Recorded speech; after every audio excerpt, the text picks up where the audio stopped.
Tudo começou em um almoço de domingo que deveria ser comum, mas que acabou se tornando o ponto de ruptura da minha vida. Eu cheguei achando que seria apenas mais uma tarde de cobranças veladas e silêncios desconfortáveis, como tantas outras. Só que, dessa vez, meus pais foram além do que eu podia suportar. Eles não pediram ajuda, decidiram por mim. Colocaram nas minhas costas os erros da minha irmã mimada e esperaram que eu aceitasse, como sempre fiz. O problema é que, naquele dia, algo mudou. As máscaras começaram a cair, verdades vieram à tona e eu percebi que continuar ali significava me perder completamente. Essa não é uma história sobre ingratidão. É sobre o momento exato em que dizer não se tornou a única forma de sobreviver. E o que aconteceu depois, ninguém estava preparado. Olá, seja bem-vindo ao canal Histórias Surpreendentes. Curta e se inscreva nesse canal, aproveite e ative as notificações, comente aqui de qual cidade você está assistindo, vou adorar saber e deixar um coração no seu comentário. Vale lembrar que os nossos vídeos não são relatos reais, são histórias voltadas apenas para o entretenimento. Nunca gostei de almoços de domingo. Não por causa da comida, mas pelo que vinha junto com ela. Cresci aprendendo que, na nossa família, domingo nunca foi descanso, era prestação de contas. E, quase sempre, eu era a única cobrada. Meu nome é Clara. Tenho 35 anos, moro sozinha há mais de uma década, trabalho em uma área que exige planejamento, estratégia e sangue frio. Curiosamente, tudo que aprendi no trabalho foi exatamente o que precisei desenvolver para sobreviver dentro da minha própria casa, mesmo depois de sair dela. Meus pais, Eduardo e Marta, sempre disseram que tiveram duas filhas muito diferentes. Uma sensível demais, eu. E outra cheia de personalidade, minha irmã Larissa. Na prática, isso significava que qualquer erro da Larissa era tratado como fragilidade, enquanto qualquer limite meu era visto como egoísmo. Naquela semana, eu não estava bem. Dormia mal, vivia com uma pressão constante no peito e uma sensação incômoda de alerta, como se algo estivesse prestes a acontecer. O corpo costuma avisar antes da mente. Eu ignorei. Quando minha mãe ligou dizendo que queria um almoço em família, só para conversar, senti aquele velho nó no estômago. Ainda assim, aceitei. Parte de mim queria acreditar que, dessa vez, seria diferente. Outra parte, mais experiente, já estava se preparando para o impacto. A casa dos meus pais era a mesma desde sempre. O mesmo sofá, os mesmos quadros tortos, o mesmo cheiro de comida forte misturado com expectativa. Assim que entrei, percebi que Larissa já estava lá. Sentada à mesa, celular na mão, unhas recém-feitas, ar entediado. Nem levantou os olhos quando me viu. Demorou, ela comentou, como se eu estivesse em dívida. Meu pai assistia a televisão em volume alto demais. Minha mãe circulava pela cozinha, inquieta, evitando me encarar por muito tempo. Aquilo não era um almoço. Era um cenário montado. Sentei-me tentando controlar a respiração. Observei os detalhes que sempre denunciam quando algo está errado, o silêncio prolongado, os olhares trocados entre eles, a maneira como minha mãe arrumava a mesa sem necessidade. Tudo em mim gritava que eu não estava ali como convidada. Eu estava ali como solução. Clara, minha mãe começou, com aquela voz mansa que antecede pedidos impossíveis, a gente precisava conversar com você. Larissa suspirou alto, como quem já conhece o roteiro e acha cansativo repetir. Meu pai abaixou o volume da TV e cruzou os braços. O momento havia chegado. É coisa de família, ele completou. E família resolve junto.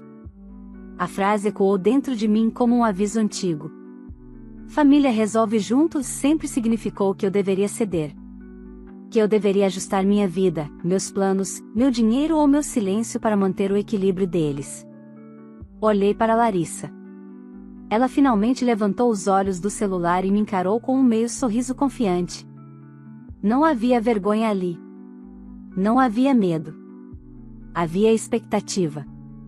Foi naquele instante que entendi, aquele almoço não era sobre reconciliação, nem carinho, nem saudade. Era sobre algo que já tinha sido decidido antes de eu chegar. E, mais uma vez, ninguém tinha se dado ao trabalho de me perguntar se eu concordava. Eu ainda não sabia exatamente o que eles queriam. Mas sabia de uma coisa com absoluta certeza: qualquer que fosse o pedido, ele viria embalado em culpa, chantagem emocional e o velho discurso de que eu sempre fui a mais forte. E, pela primeira vez na vida, eu não tinha certeza se ainda queria ser. Minha mãe demorou alguns segundos a mais do que o normal para falar, como se estivesse ensaiando mentalmente cada palavra. Meu pai continuava de braços cruzados, evitando me encarar diretamente. Larissa, ao contrário, parecia confortável demais.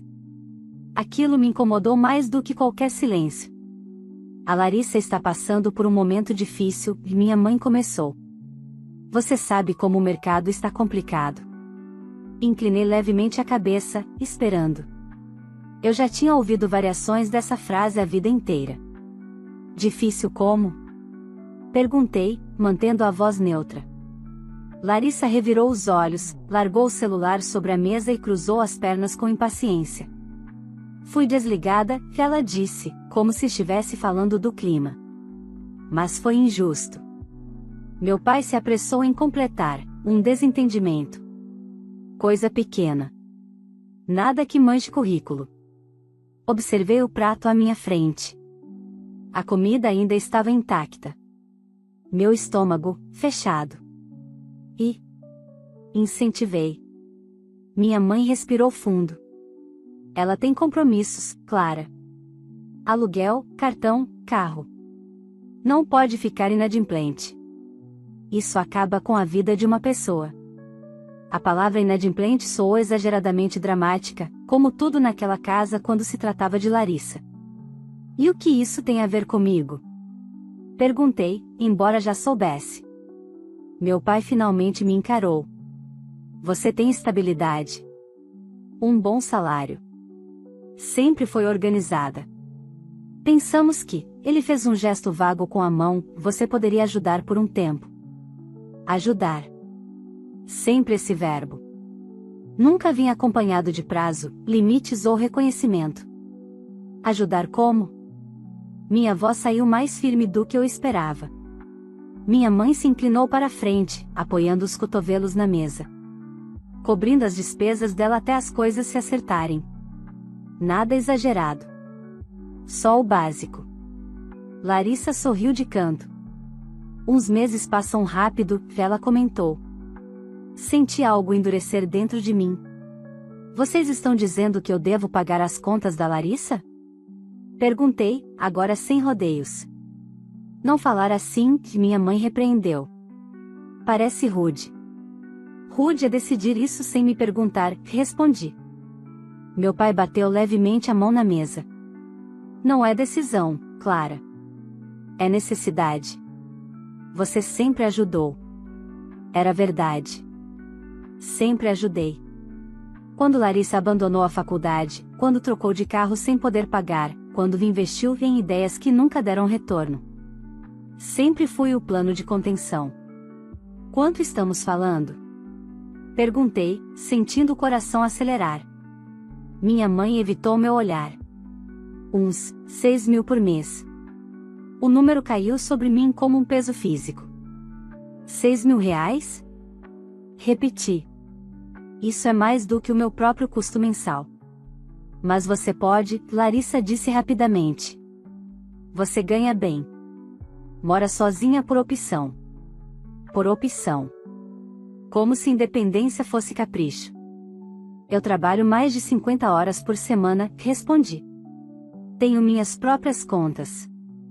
Meus próprios planos. Planos podem esperar, meu pai retrucou. Família vem primeiro. Olhei para ele por alguns segundos. Aquela frase, tantas vezes repetida, finalmente soou vazia.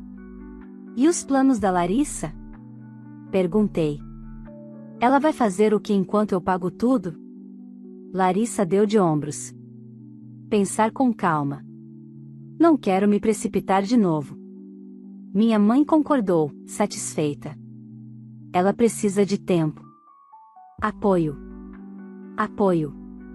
Outra palavra bonita para dependência. Algo começou a se encaixar na minha cabeça. Não era apenas um pedido. Era uma expectativa sólida, construída sobre anos de concessões minhas e escolhas deles. Vocês já decidiram isso, não decidiram? Perguntei. O silêncio respondeu por eles. Larissa voltou a pegar o celular, como se o assunto estivesse encerrado. Meu pai relaxou na cadeira. Minha mãe sorriu, aliviada.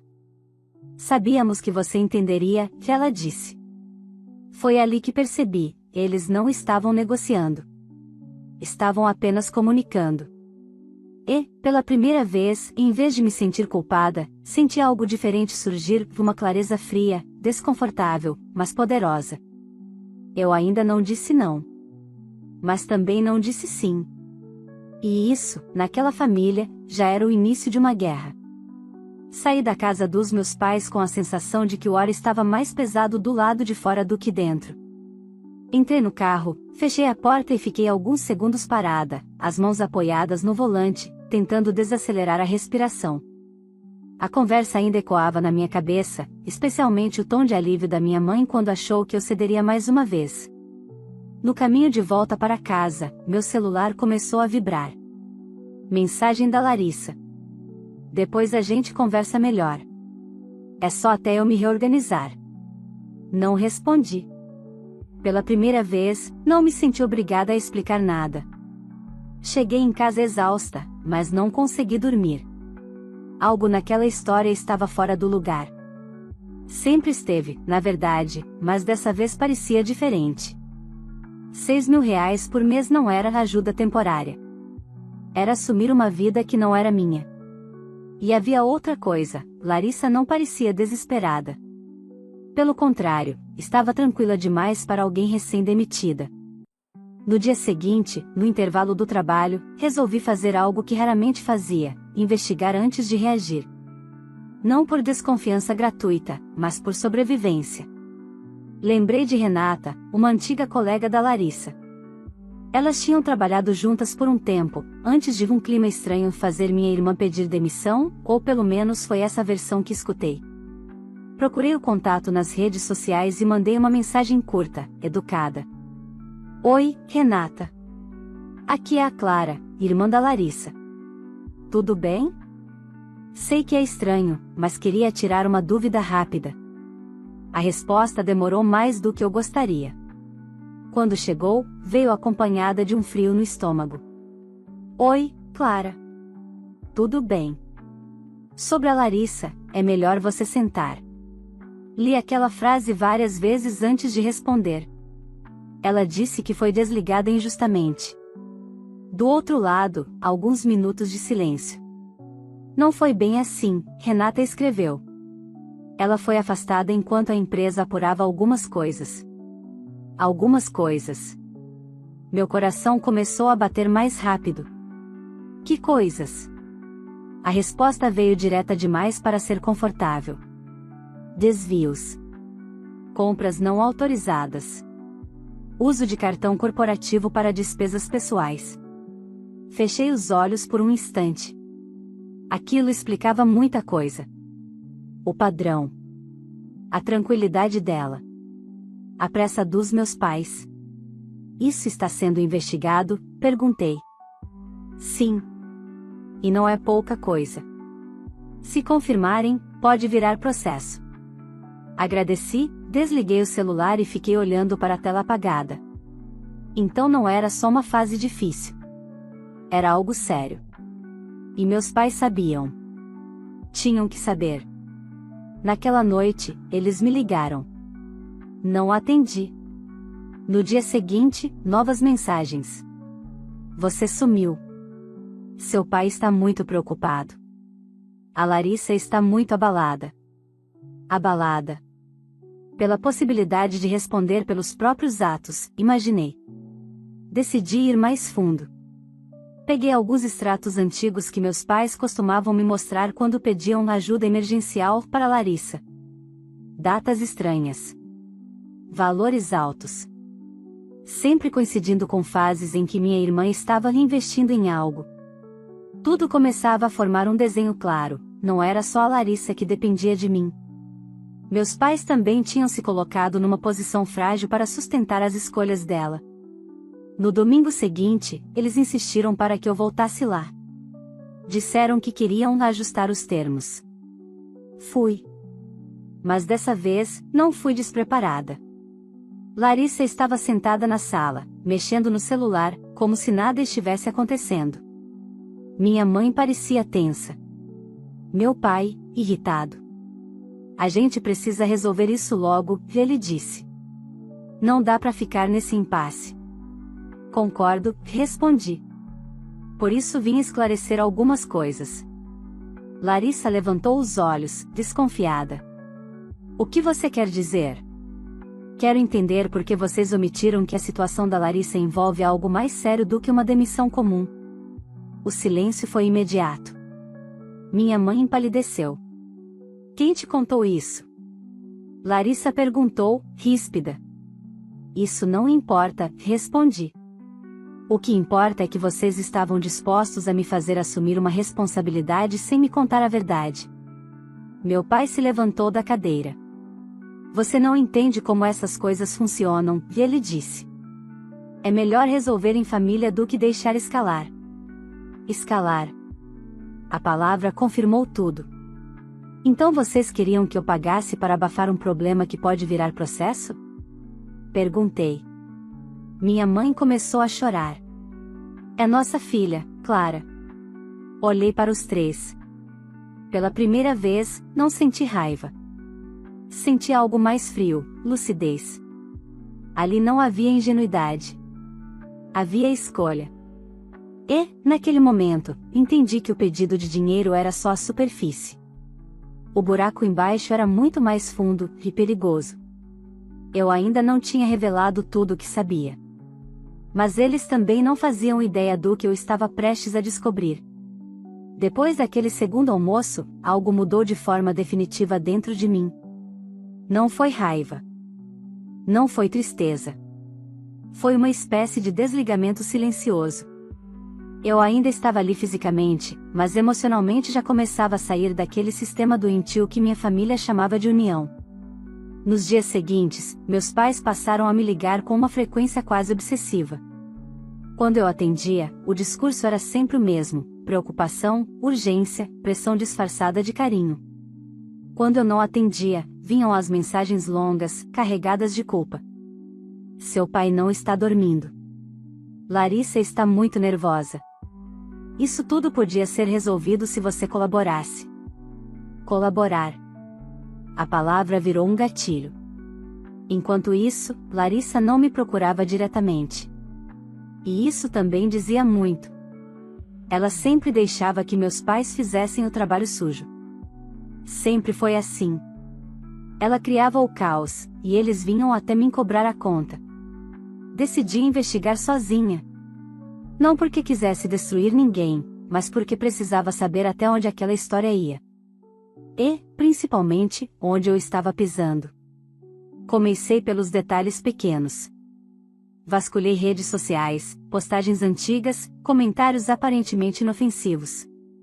Larissa tinha o hábito de ostentar fases da vida que nunca batiam com a realidade que meus pais descreviam. Restaurantes caros, viagens repentinas, compras incompatíveis com alguém desligada injustamente. Depois, fui atrás de algo mais concreto. Uma antiga conhecida do meu pai trabalhava em um escritório contábil. Não pedi informações diretas. Apenas comentei, casualmente, que meus pais andavam preocupados com dinheiro. A resposta veio rápida demais. Estranho, pelo padrão deles, não deveriam estar. Aquilo foi o suficiente para eu pedir um café. Foi nessa conversa que a peça mais pesada do quebra-cabeça apareceu. Meus pais haviam feito um empréstimo alto usando a casa como garantia. Não para reforma. Não para a saúde. Mas para ajudar a Larissa a se reerguer, segundo o contrato. Meu estômago revirou. Eles tinham colocado o próprio teto em risco. Tudo para sustentar a ilusão de que a filha mimada ainda precisava apenas de tempo. Voltei para casa atordoada. Passei horas sentada no sofá, olhando para o nada. Pela primeira vez, percebi que o pedido de dinheiro não era apenas sobre ajudar Larissa. Era sobre tapar um buraco muito maior. Um buraco que eles mesmos cavaram, e esperavam que eu cobrisse. Naquela noite, meu pai apareceu no meu apartamento sem avisar. Você está nos evitando, ele disse, assim que entrou. Estou pensando, respondi. Ele andava de um lado para o outro, inquieto. A situação está ficando complicada, Clara. Sua mãe está muito abalada. A Larissa, ele hesitou, a Larissa precisa de estabilidade agora. Estabilidade financeira ou jurídica? Perguntei, encarando-o. Ele parou. Você anda falando com gente demais. Aquilo confirmou tudo. Vocês usaram a casa como garantia, e eu disse, sem rodeios. E agora estão com medo de perder tudo. O silêncio dele foi pesado. Isso não é da sua conta. Quando vocês tentam me empurrar a conta, passa a ser, respondi. Ele se aproximou, abaixando o tom. Você sempre foi a sensata. A responsável. Se alguém pode segurar isso, é você. Não, eu disse, sentindo a palavra se firmar dentro de mim. Se alguém criou isso, que alguém enfrente. Foi a primeira vez que vi meu pai perder completamente o controle. Você está sendo egoísta. Ele gritou. Sempre teve tudo. Estudo, trabalho, saúde. Sua irmã não teve as mesmas oportunidades. Eu ri. Um riso curto, sem humor, que ela teve todas. Só nunca quis pagar o preço. Ele saiu batendo a porta. Minutos depois, recebi uma mensagem da minha mãe pedindo desculpas pelo clima e implorando para que eu não abandonasse a família. Mas não era abandono. Era sobrevivência. Naquela madrugada, tomei uma decisão que vinha sendo adiada há anos. Abri o notebook, revisei documentos, contratos, números. Tudo que sempre mantive organizado, esperando o momento certo. Eu não sabia exatamente como aquilo terminaria. Mas sabia que não permitiria mais que decidissem meu futuro em mesas de almoço. E, enquanto organizava minhas coisas, tive a certeza de que a próxima conversa com minha família não seria privada. Dessa vez, a verdade não ficaria escondida dentro daquela casa. O convite chegou numa quarta-feira à noite, pelo grupo da família no aplicativo de mensagens. Aniversário da minha tia Helena, 60 anos. Um almoço grande, em um restaurante tradicional da cidade, daqueles onde todo mundo se conhece e nada fica realmente em segredo. Quando vi a mensagem, soube imediatamente, eles estariam lá. E, mais do que isso, sabiam que eu também estaria. Minha mãe mandou uma mensagem privada logo depois. Seria importante você ir. A família inteira vai estar reunida. Importante. Outra palavra carregada de intenção. Passei a noite em claro pensando se deveria aparecer. Parte de mim queria evitar mais desgaste. Outra parte, aquela que vinha despertando aos poucos, sabia que aquela seria a oportunidade que eles mesmos estavam criando. Um ambiente público. Testemunhas. Limites. No domingo, me arrumei com calma. Não escolhi nada chamativo, mas também não tentei parecer menor. Cheguei alguns minutos atrasada, de propósito. O restaurante estava cheio. Risadas, talheres, conversas sobre a vida alheia. Vi meus pais sentados perto do centro do salão. Larissa estava ao lado deles, impecável, sorrindo, como se nada estivesse fora do lugar. Quando me viu, levantou a taça discretamente, quase irônica. Sentei-me à mesa cumprimentando os parentes. Os olhares curiosos não passaram despercebidos. Eu sabia que histórias já circulavam. Sempre circulavam. Não demorou para meu pai puxar conversa. Precisamos falar, ele disse, em tom baixo, mas firme. Podemos falar aqui, respondi, sem alterar a voz. Minha mãe ficou tensa. Não é o lugar. Discordo, falei. Vocês escolheram me pressionar em família. Então vamos conversar em família.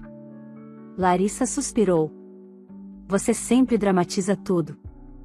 Respirei fundo. Larissa, você quer que eu pague suas contas sem saber que existe um risco jurídico envolvido? O garfo da minha tia parou no ar. Meu pai empalideceu. Clara. Minha mãe sussurrou, desesperada. Risco jurídico? Um primo perguntou, curioso demais para ignorar. Meu pai tentou intervir. Isso é assunto privado. Então não deveria ter sido transformado em obrigação minha, respondi. Olhei para Larissa. Você quer contar ou prefere que eu conte? Ela riu, nervosa. Não tem nada para contar. Você está exagerando. Uso indevido de recursos, Larissa. Investigação interna. Possível processo. Isso não é exagero. O burburinho começou. Minha mãe levou a mão ao peito. Clara, por favor o quê? Perguntei. Que eu continue fingindo que não sei. Que eu banque algo que vocês esconderam. Meu pai se levantou abruptamente. Você está nos envergonhando. Não, respondi, mantendo a calma. Vocês se colocaram nessa posição. Eu só parei de mentir para proteger o conforto de vocês. Larissa se levantou também. Sempre foi invejosa. Ela disparou. Sempre quis me ver cair. A frase doeu menos do que teria doído anos atrás. Talvez porque, finalmente, eu tivesse entendido quem ela era. Não, Larissa. Eu só cansei de amortecer suas quedas enquanto você empurrava todo mundo ao redor. O silêncio na mesa era absoluto agora. Até os garçons pareciam atentos demais. Minha tia tentou mudar de assunto, mas era tarde. Vocês fizeram um empréstimo usando a casa como garantia, continuei, olhando para meus pais. E esperavam que eu cobrisse o rombo sem saber de nada. Minha mãe começou a chorar. Meu pai parecia envelhecer em segundos. Isso não era para sair daqui, ele murmurou. Nunca deveria ter entrado na minha vida dessa forma, respondi. Levantei-me devagar. Eu não vou pagar as contas da Larissa. Não vou assumir riscos que não criei. E não vou continuar sendo a solução silenciosa de decisões que vocês tomam sem responsabilidade. Peguei minha bolsa. Se isso significa que vocês preferem me pintar como vilã, tudo bem. Eu aguento. Passei pela mesa sentindo olhares pesados, sussurros, julgamentos. Mas também algo novo, alívio. Quando cheguei à porta, ouvi minha mãe chamar meu nome, em prantos. Não me virei. Do lado de fora, o sol estava forte. Respirei fundo. Eles ainda não tinham perdido tudo. Larissa ainda não tinha enfrentado as consequências. E meus pais ainda achavam que eu cederia no último minuto. Mas algo tinha mudado. Agora, a história não estava mais sob controle deles. Na semana seguinte ao almoço no restaurante, o silêncio virou arma. Nenhuma mensagem longa da minha mãe. Nenhuma ligação insistente do meu pai. Nenhuma provocação direta da Larissa. À primeira vista, poderia parecer paz. Mas eu conhecia aquela família melhor do que ninguém. Aquilo não era trégua. Era reorganização. Na quinta-feira à noite, o primeiro golpe veio de onde eu menos esperava, meu trabalho. Fui chamada para uma conversa rápida com o setor administrativo. O tom era educado demais, ensaiado demais. Sentada à minha frente, a gerente de compliance falava enquanto analisava um relatório. Recebemos uma denúncia, que ela disse. Nada formal ainda, mas precisamos apurar. Meu estômago gelou. Denúncia de quê? Perguntei. Ela respirou fundo. Uso indevido de recursos familiares, apropriação de valores, possível abuso de confiança. Não precisei perguntar quem tinha feito aquilo. Alguém da minha família, eu disse. Ela concordou. Sim. Foi apresentada como uma preocupação. Saí daquela sala com a cabeça girando. Não porque houvesse qualquer irregularidade, minha vida financeira sempre foi limpa, mas porque eles haviam cruzado uma linha que não tinha volta. Não era mais pressão emocional. Era tentativa de destruição. Naquela noite, meu telefone tocou. Número do meu pai. Atendi. Agora você passou dos limites, ele disse, sem rodeios. A Larissa está desesperada. Você a expôs, colocou todo mundo contra nós. Vocês me denunciaram no meu trabalho, respondi, sentindo a voz tremer. Nós só contamos a verdade, ele retrucou. Você tem dinheiro. Sempre teve. Sempre se recusou a ajudar quando mais precisamos. Vocês mentiram, eu disse. Tentaram me manipular, esconderam riscos, agora tentam me intimidar. É família, Clara. Ele gritou. Família resolve internamente. Família não ameaça, respondi. Família não mente. Família não tenta destruir a outra para salvar a filha preferida. Silêncio do outro lado. Se você tivesse feito o que era certo desde o começo, nada disso estaria acontecendo, ele disse, por fim. Desliguei. No dia seguinte, recebi uma ligação inesperada. Renata, a mesma que havia me alertado antes. Clara, achei que você devia saber, ela disse. A situação da Larissa piorou. Meu corpo inteiro ficou tenso. Como assim? A investigação avançou. Descobriram outros desvios. E agora seus pais estão sendo citados porque assinaram documentos como responsáveis indiretos. Fechei os olhos. Eles sabiam? Sabiam de parte. Fingiram não saber do resto. Era isso.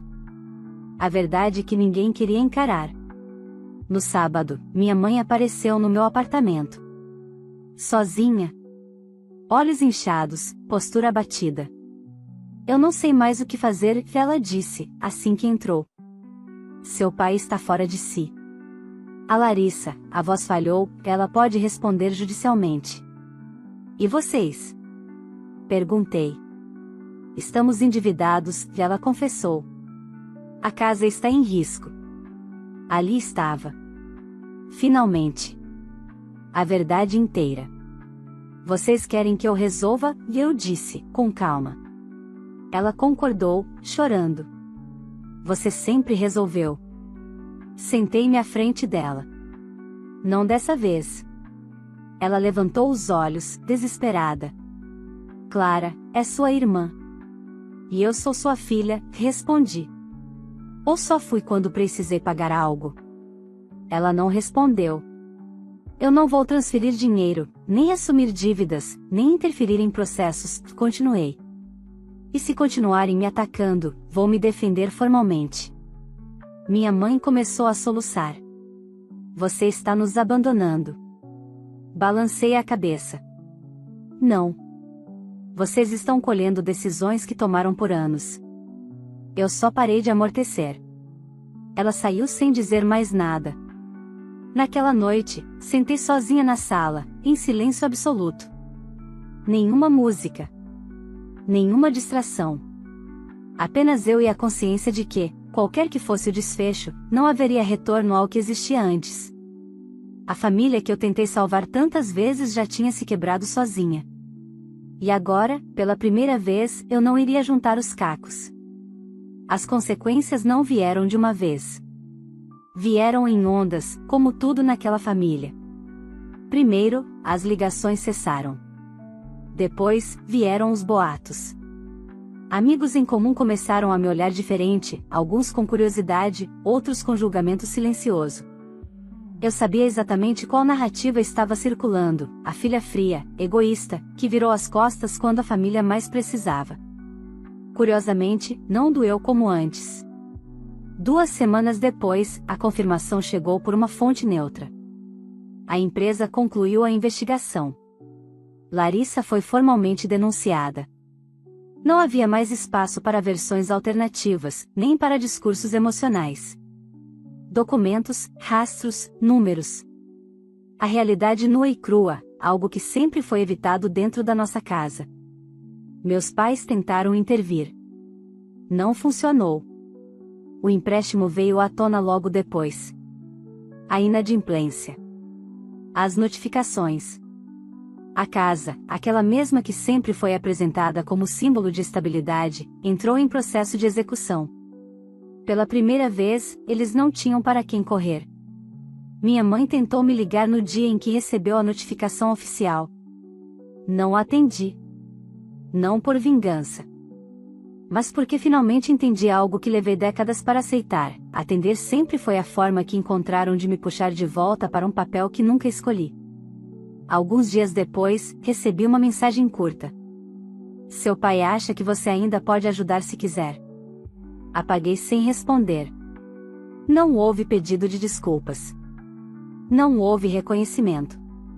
Apenas a expectativa de que, no último minuto, eu apareceria para resolver tudo. Como sempre fiz. Mas aquela versão de mim não existia mais. No trabalho, o assunto foi encerrado oficialmente. Nenhuma irregularidade da minha parte. A tentativa de me envolver acabou se voltando contra eles. A denúncia falsa teve peso. Mais uma escolha impensada, mais uma consequência. Larissa tentou me procurar uma única vez. Um áudio longo, choroso, cheio de justificativas, culpando os pais, o sistema, o azar. Em nenhum momento ouvi meu nome acompanhado da palavra desculpa. Ouvi: você podia. Você tinha. Você deveria. Apaguei. Não bloqueei por raiva. Bloqueei por lucidez. Com o tempo, as notícias chegaram fragmentadas. Meus pais tiveram que sair da casa. Alugaram um lugar pequeno, distante do padrão que sempre defenderam. Meu pai voltou a trabalhar. Minha mãe passou a fazer o que sempre disse que nunca aceitaria. A filha mimada não estava mais lá para ocupar o centro da narrativa. E eu? Eu segui. Troquei de apartamento. Mudei a disposição dos móveis. Comecei terapia sem culpa, sem justificar, sem esconder. Pela primeira vez, falava da minha história sem tentar suavizar nada. Pela primeira vez, alguém me dizia que eu não era fria, que eu só estava exausta de carregar o que não era meu. Num domingo qualquer, acordei tarde. Fiz café. Abri a janela. O silêncio não era vazio. Era descanso. Pensei naquele almoço de anos atrás. No pedido disfarçado de obrigação. Na palavra família usada como cobrança. Eles estavam certos em uma coisa: família muda a vida da gente. A diferença é que, pela primeira vez, fui eu quem escolhi como essa mudança aconteceria. Não voltei atrás. Não reatei laços. Não tentei consertar o que nunca foi saudável. Não fiz discursos. Não pedi entendimento. A vida seguiu sem mim naquele núcleo, e, pela primeira vez, isso não me definiu. Hoje, quando penso neles, não sinto ódio. Sinto distância. E isso, para mim, é paz. Aprendi que amar não exige sacrifício constante. Que responsabilidade não é submissão. E que dizer não pode ser o gesto mais honesto de todos. Eu não salvei ninguém. Mas finalmente, salvei a mim mesma. Se essa história tocou você de alguma forma, curta esse vídeo agora, que isso ajuda muito o canal a continuar trazendo relatos fortes e reais como esse. Se ainda não é inscrito, se inscreva e ative o sininho, porque aqui sempre tem histórias que fazem a gente refletir sobre família, limites e coragem. Agora eu quero saber de você: no lugar da Clara, você teria feito o mesmo? Você teria cortado os laços para se preservar, ou tentaria mais uma vez salvar quem nunca mudou? Escreve aqui nos comentários, porque eu leio todos. E me conta também, de qual cidade você está assistindo esse vídeo? Eu faço questão de dar um coração nos comentários e responder sempre que posso. Se você conhece alguém que vive uma situação parecida, compartilhe esse vídeo. Às vezes, uma história como essa é exatamente o empurrão que alguém precisa para entender que se escolher não é egoísmo, é sobrevivência. Obrigada por assistir até o final. Vale lembrar que os nossos vídeos não são relatos reais, são histórias voltadas apenas para o entretenimento. Toda a criação e edição são feitas pelo proprietário do canal.